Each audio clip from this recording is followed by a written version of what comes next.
L'histoire se concentre sur Maria Trezza et Aldo, un couple en pleine crise sentimentale et émotionnelle. Dès le début, Maria Trezza exprime à quel point elle a changé depuis les récents événements, notamment la fraude dans leur entreprise. Cette épreuve l'a profondément affectée et l'a transformée, ce qu'Aldo a du mal à comprendre.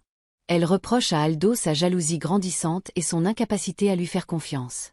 De son côté, Aldo se sent dépassé par l'éloignement de Maria Trezza, tout en essayant maladroitement de réparer les choses.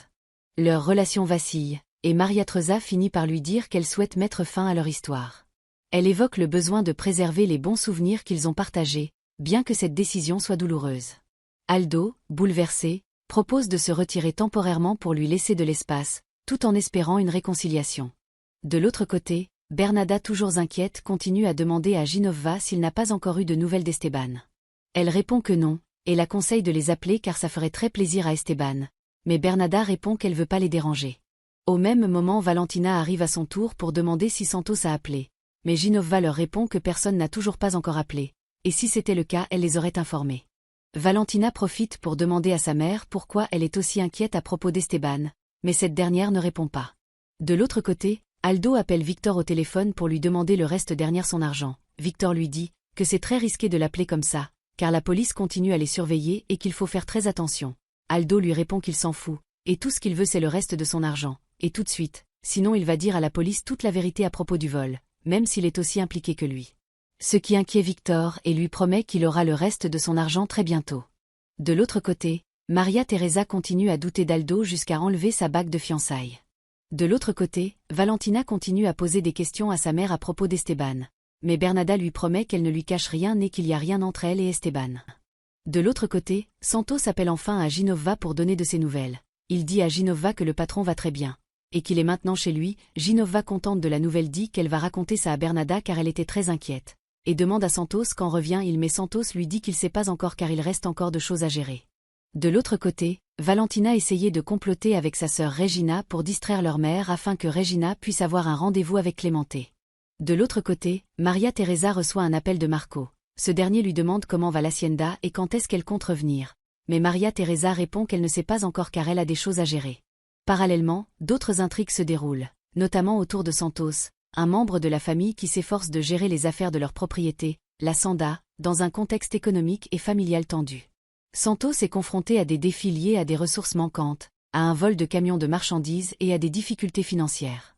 Il collabore avec d'autres personnages pour tenter de résoudre ces problèmes, mais l'incertitude règne. Santos cache certaines de ses inquiétudes à sa famille, notamment à Esteban, pour ne pas les alarmer davantage, mais il est clair que la situation pèse sur lui. De l'autre côté, Marco demande à son garde du corps si tout s'est bien passé avec les marchandises sur la rivière, et ce dernier lui répond que c'était vraiment facile de faire ça. Au même moment, un autre homme arrive pour parler à Marco, et lui demande si tout est déjà en ordre, ce que Marco répond que oui, tout s'est bien passé. Et ce dernier lui paie pour son travail et dit à Marco qu'il veut encore plus de marchandises, et Marco lui promet qu'il en aura. De l'autre côté, Regina et Valentina discutent à propos de leur mère. Valentina explique qu'elle n'arrive toujours pas à comprendre l'inquiétude de sa mère pour Esteban. Peut-être qu'elle les cache quelque chose. Regina répond que sa mère est juste inquiète parce qu'elle ne veut pas que l'entreprise se ferme, car ce serait pas bon pour eux. Mais Valentina, toujours réticente, dit peut-être qu'Esteban est leur père et que c'est pour ça qu'elle est aussi inquiète. Et veut découvrir la vérité. En même temps, elle prépare un plan pour le rendez-vous de Regina et Clemente. Dans l'ombre de ces conflits, la famille tente de garder le cap. Certains, comme le père de Maria Trezza, essaient de maintenir une atmosphère de soutien malgré les nombreuses épreuves. Il insiste sur la résilience de Maria Trezza, soulignant qu'elle a hérité du caractère fort et déterminé de son père, ce qui pourrait l'aider à surmonter ces obstacles. L'histoire continue sur une conversation tendue où plusieurs intrigues s'entrelacent autour des personnages principaux. Maria Teresa, une femme forte mais accablée par les défis, tente de jongler entre des responsabilités familiales écrasantes et la gestion d'une propriété en difficulté, la Sanda. Elle est épaulée par des membres de sa famille, dont Santos, qui lutte pour maintenir la ferme en activité malgré les dettes et les défis logistiques. Santos et Maria Teresa se préoccupent de l'avenir de la propriété, discutant des possibilités pour produire et vendre plus efficacement afin de rembourser leurs dettes. Santos propose même de se sacrifier financièrement pour aider, mais Maria Teresa s'oppose à cette idée, insistant sur la nécessité de trouver une solution plus durable. En parallèle, les employés expriment leurs inquiétudes concernant leur avenir, renforçant la pression sur les décisions de la famille. Une conversation surgit également entre Regina et Valentina, sa sœur, au sujet d'une relation passée supposée entre leur mère et Esteban. Ce malentendu met en lumière des blessures familiales non résolues et la difficulté à maintenir l'unité face aux épreuves. Et Valentina continue avec son plan pour aider Regina avec son rendez-vous avec Clémenté. Un autre volet de l'intrigue dévoile les agissements d'opposants malveillants, qui cherchent à saboter la Sanda. Ces personnages complotent pour acheter la propriété à bas prix, profitant de ces difficultés. L'un d'eux se montre particulièrement menaçant, évoquant son intention de se débarrasser des obstacles, quitte à user de moyens extrêmes. Santos remarque la tristesse de Maria Teresa et s'inquiète pour elle. Lorsqu'il lui demande ce qui ne va pas, elle avoue que c'est l'état de l'entreprise qui la préoccupe profondément. Épuisée par les échecs et les obstacles, elle se sent dépassée.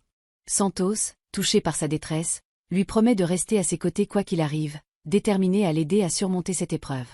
Leur échange devient de plus en plus intime, leurs regards se croisent, et une tension particulière naît entre eux. En un instant, ils se retrouvent sur le point de s'embrasser, mais ce moment suspendu reste inachevé, laissant planer une émotion intense entre eux. Marco remet à Rutillo sa part pour la livraison, soulignant que tout s'est déroulé comme prévu. Satisfait, Rutillo esquisse un sourire et ajoute avec malice. Et Marco répond qu'en l'absence de Santos, tout semble toujours se passer à merveille dans la zone. Cette remarque, teintée d'ironie, révèle à la fois un certain soulagement et une critique voilée de l'influence de Santos sur les affaires locales. Marco ajoute qu'il faut sortir Santos de son chemin. Rutillo lui demande de ses nouvelles pendant qu'il parle de lui. Et Marco lui répond qu'il est dans la capitale avec Maria Teresa pour régler quelques affaires, alors que l'hacienda est déjà en faillite, et qu'il attend seulement le vente pour pouvoir l'acheter pour une bouchée de pain. De l'autre côté, Clémenté est au commissariat et demande à son patron s'ils ne vont pas faire le tour de la ville aujourd'hui, mais ce dernier lui répond que non, et d'ailleurs lui aussi ne devrait pas y aller. De l'autre côté, Santos et Maria Teresa s'installent côte à côte pour examiner les comptes. Leurs regards se croisent furtivement, un sourire subtil se dessinant sur leur visage, comme un secret partagé. Santos déploie ses idées avec enthousiasme, détaillant un plan minutieux qu'il a conçu. Maria Teresa, impressionnée, le complimente en soulignant l'ingéniosité de son projet. Si nous parvenons à réaliser tout ça, nous aurons assez pour payer les employés, déclare-t-elle avec un brin d'espoir. Santos acquiesce avant d'ajouter, avec une lueur de fierté dans les yeux et même pour régler la dette de Danilo. Remedio nous a prêté l'argent nécessaire. Maria Teresa, toujours pragmatique, insiste doucement alors, raison de plus pour rembourser cette dette rapidement, car elle doit rembourser Remedio. Leur échange, empreint de complicité et de détermination, laisse entrevoir une alchimie naissante entre leurs ambitions et leur cœur. Rutillo arrive à l'hacienda et tombe nez à nez avec Bernada. Furieuse, cette dernière lui ordonne de partir sur le champ, menaçant de crier si fort que tout le domaine l'entendra. Mais Rutillo, fidèle à son arrogance, refuse de céder.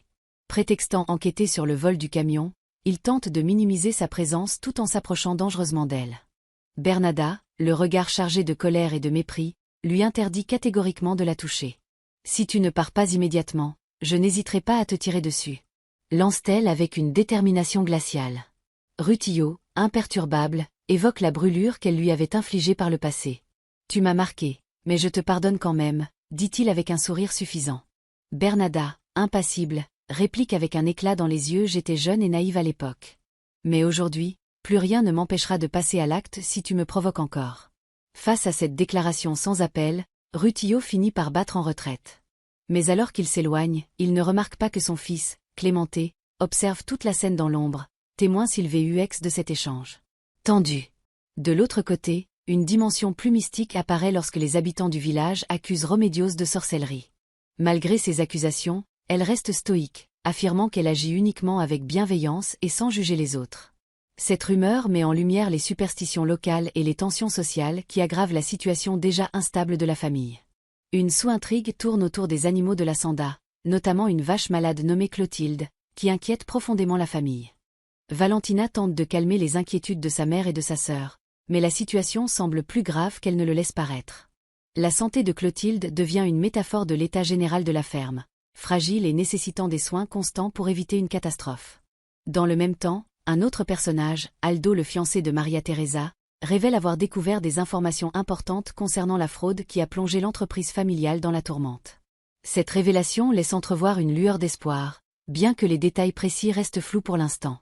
L'histoire continue sur des discussions pratiques mais cruciales, notamment sur les prochaines étapes pour gérer les animaux, résoudre les problèmes financiers et calmer les tensions internes.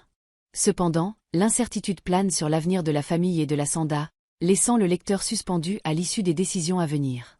De l'autre côté, Clémenté et Regina se retrouvent dans un moment empreint de douceur et de complicité. Regina, encore hésitante face à ses sentiments, confie à Clémenté qu'il lui donne l'impression d'être importante, spéciale, d'une manière qu'elle n'a jamais connue auparavant.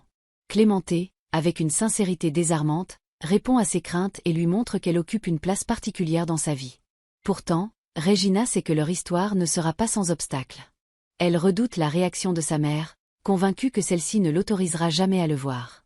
Mais Clémenté, plein de détermination et de tendresse, la rassure. Il lui promet de rester à ses côtés et de faire tout son possible pour qu'ils puissent continuer à se voir, même en secret s'il le faut. De l'autre côté, Valentina continue à distraire à sa mère pour que Regina profite de son rendez-vous. De l'autre côté, alors que l'espoir renaît, une excellente nouvelle vient couronner leurs efforts. Fabula appelle pour annoncer que leur entreprise est officiellement validée comme fournisseur et que le contrat peut être signé dès aujourd'hui. L'euphorie gagne l'équipe. Santos, accompagné de Maria Teresa, part à ce moment décisif pour l'avenir de l'hacienda. Maria Teresa, avec un sourire empreint de fierté, lui rappelle qu'il mérite tout ce succès. « C'est grâce à toi, à ton travail acharné », lui dit-elle. Santos, touché, répond « Non, c'est grâce à nous. Sans toi, rien de tout cela n'aurait été possible. » Son père arrivé et leur demande ce qui se passe et Maria Teresa lui annonce la bonne nouvelle. Cette dernière demande à Santos de l'accompagner. Mais qu'il doit changer de chemise, pas trop à l'aise dans ce genre de costume, demande s'il est vraiment obligé de changer de vêtements. Mais Maria Teresa insiste histoire que Santos ait bonne figure.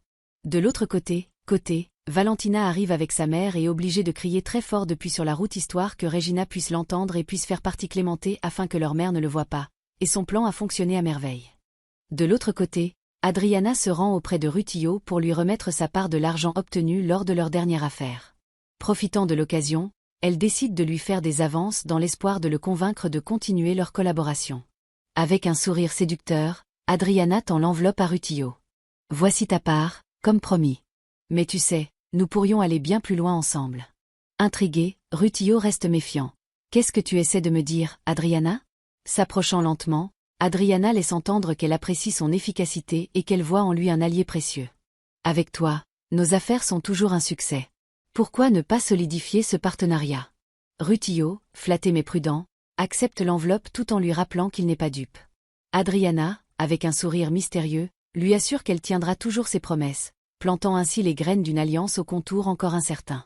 De l'autre côté, Valentina s'assoit avec sa sœur Regina. Quand leur fut son apparition et leur dit qu'il va dans la grande maison pour demander des nouvelles d'Esteban, Valentina profite de l'occasion pour demander service à sa mère lui demandant de demander à la servante quand est-ce que Santos et la patronne revient.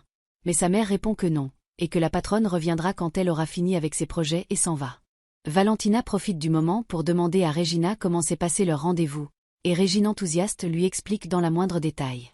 Maria Teresa et Santos se rendent à l'entreprise de Fabula, impatients de signer l'accord qui marquerait une étape décisive pour leur projet.